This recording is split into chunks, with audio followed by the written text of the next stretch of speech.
What's up, everyone? Welcome back to another video on Growth Vertical. Today we're going to be talking about getting your top 100 dream prospects to become a customer. And this is a video explaining tactic number 11 in my 17 proven marketing tactics video to grow your startup without a budget at all. If you guys haven't seen it already, or for those of you who haven't, of course, I'll link it in the description below. Otherwise, I'll be putting these videos all into a playlist so that you can go through them all and try to implement them so that you can treat them more like experiments as part of your startup, or if you're working at a startup. By the way, side note, sorry for the setup. It's not the usual setup, but yeah, we'll get back to that when I'm in the same quarters again. But for now, we're going to keep this rolling and we're going to keep putting out these videos, hopefully more on a weekly to bi-weekly basis. So keep a lookout for those. All right. So tactic number 11 focused on getting your top 100 customers together. So why do you want to go after a limited number of companies?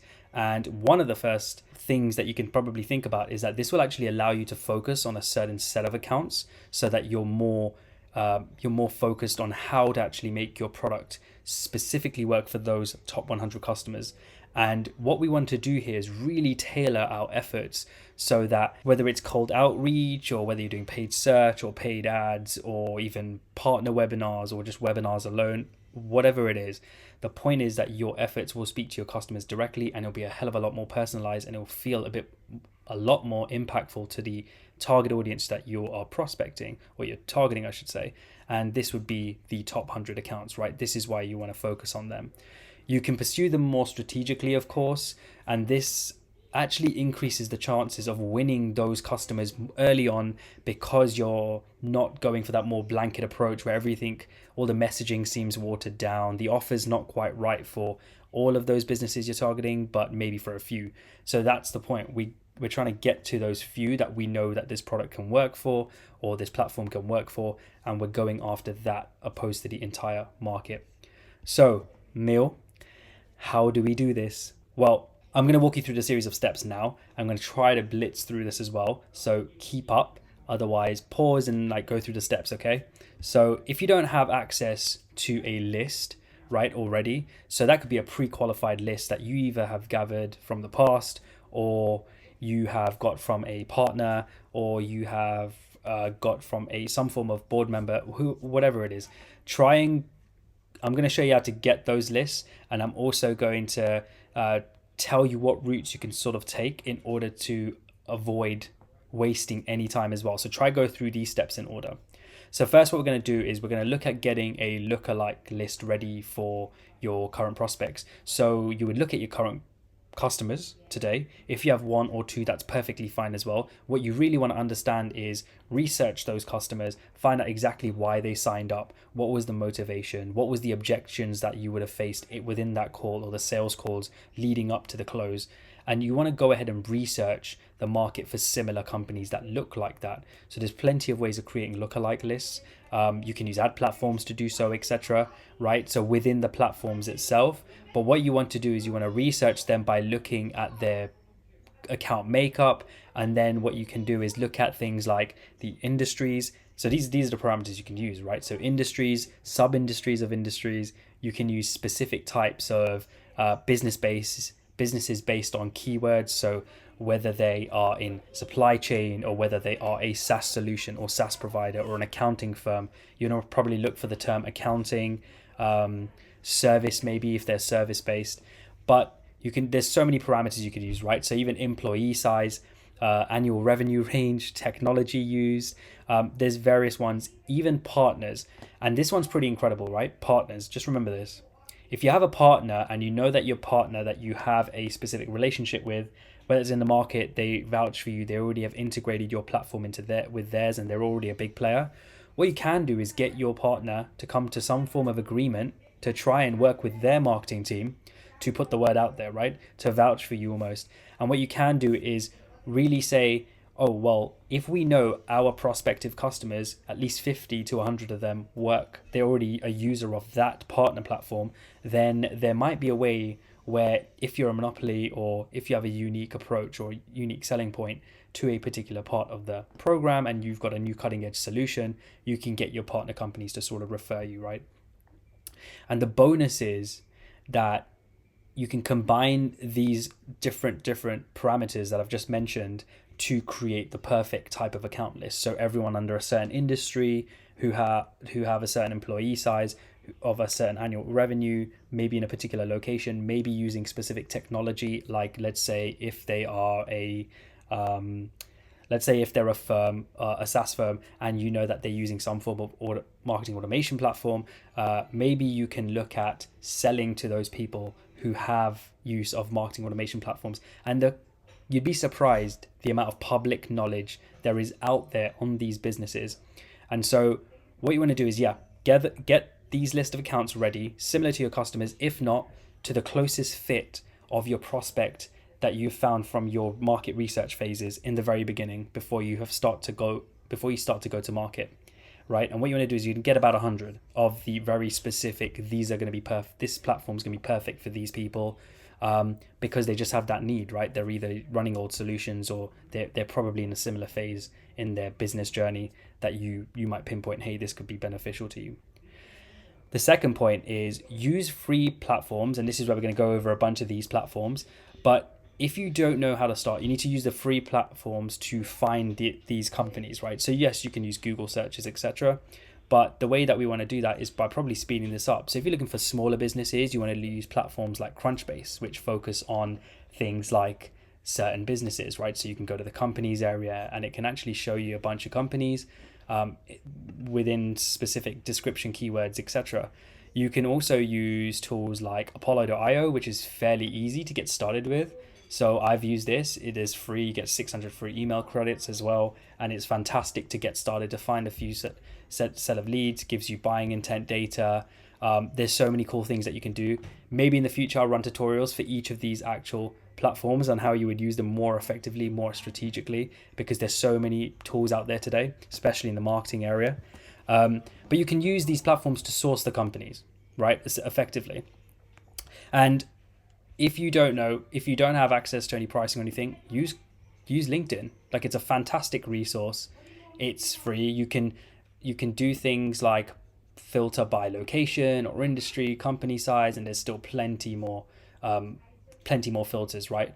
Otherwise, you have Sales Navigator, also part of LinkedIn, and this will allow you to essentially build that database, right? So you're using the database to build your own specific database, and you're going to filter using the broader criteria that we've mentioned above, and this will give you info on the companies you need. So now what you'll do is you'll gather them into a list, and you can group them into sub lists, but I wouldn't overcomplicate it right now. Focus on getting the top 100, and then you can strategically use those lists going forward. Side note, another buzzword you probably heard of is ABM, account-based marketing. This is probably similar to that. Actually, it is similar to that. But in order to make the most effective use of it, this is the approach that you would take even with ABM, right? To try and get your list together. There's various ways you can get around this. Now, the third point is that now that you have your list together, you want to get it into particular platforms, and that's so that you can understand how much of these people you can target and or you want to target. So you're going to be setting this up. So what you're going to have to do is you're going to have to actually choose to either save these on a platform like Apollo. It lets you import your company lists based on a specific format it asks you for. Very easy to do, and it will log it, right? So that you can work these accounts within the platform and you don't have to go away from it. Again, it's a free tool, so you can sign up by doing this. And this is specifically great if you're going to do something like outreach, right? Now, later on, I actually have a strategy that you can implement today, which keeps it low cost and you don't have to spend money on ads and stuff. But the reason why you'd upload it to something like Apollo is so that you can do some outreach, right? You can integrate directly to Apollo and then do some outreach as well. And you can also upload them to things like LinkedIn. So there's like LinkedIn ads, of course, which allows you to upload your company lists, and you can track the number of people you've served ads to and stuff. And that's if you're running paid ads to these specific target accounts with a specific set of content that you've specifically created for these businesses and with a specific offer, so that when they reach out to you, it's very relevant to them and it's highly valuable for them. The fourth step is to research each company. So you've got your list into the platform, you've got your list either into Google Sheets, whatever it is. Now it's time to create a database on these people. So create these within folders or a Google Sheet in itself, and you can create like put these on a Google Drive or whatever it is. But you want to start gathering insights, and you can get these things by simply going over to like the company news. Maybe let's say if we're going to like family companies, you can just go onto the show all details, and then it will show you what sort of what they're about, things like that. You can check out their posts and see what they're actually posting about. And what's incredible is that you can start to gather these insights and put them into one sort of database about these particular accounts, right? So look at LinkedIn profiles, look at news, look at PR articles, look at industry and public reports for these companies, look at company reports and their websites, of course.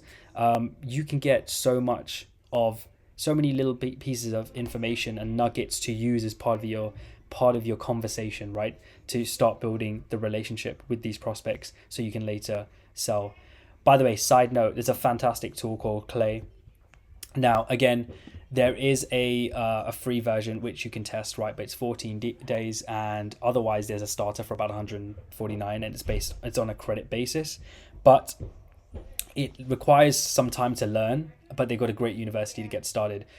But what's fantastic about Clay is that you can use a tool like this way more strategically, right? So you can look at it to upload a list of accounts, let's say, to Clay, and then you can go and tell it through some automated configurations to go out and find all the information to you, put it back into a spreadsheet or something, and then you can go through that and pull apart the important pieces of information. So something I can go over a tutorial in the future, but not for today's video because it's quite in depth. Now, the final step, which is the step number 5, is content. So creating content is what we're focused on here.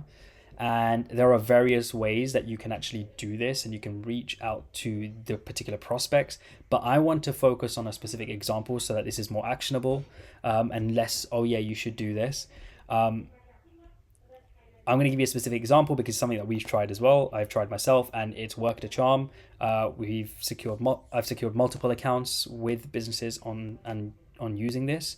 And what you're going to do is you're going to reach out to them via email, right? The most cost-effective way of doing some marketing, essentially. So outbound marketing. And you'll be carrying out audits, right? Or early proposition, mini presentation type things, something cool to offer them.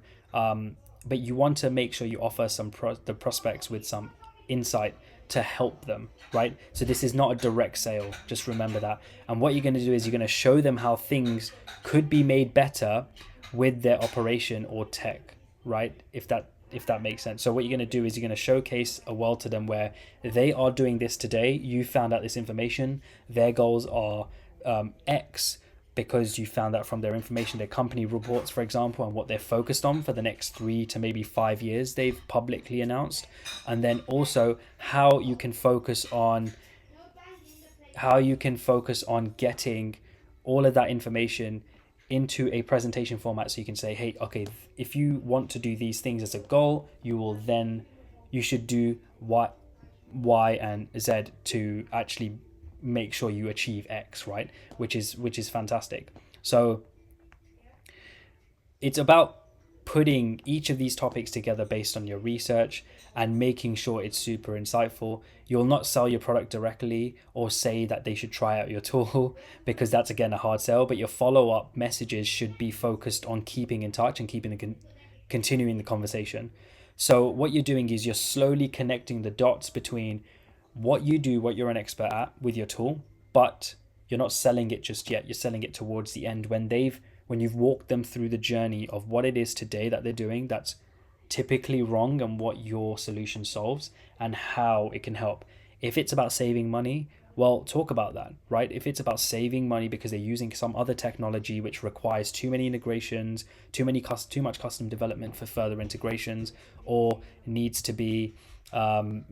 to hire a consultant for it or extra resource to manage those technology platforms, but yours is hands-free. It's actually all built in, so it's a out-of-the-box solution more so, and it just requires minimal customization to make it more flexible for that particular prospect. Then say that, right? That this is what the industry's using, this is outdated, and so this is a new way of looking at it. There are tools like this and this that are more, they provide you with more a richer feature set, and they're more flexible, more cost effective, and you should be using things like AI maybe to go ahead and implement that into your business. And then maybe you can say that, hey, well, we also have this for like free trial, we also have this ROI report, ROI calculator, whatever it is. You can say, hey, punch these in, use this. First of all, here are some recommendations.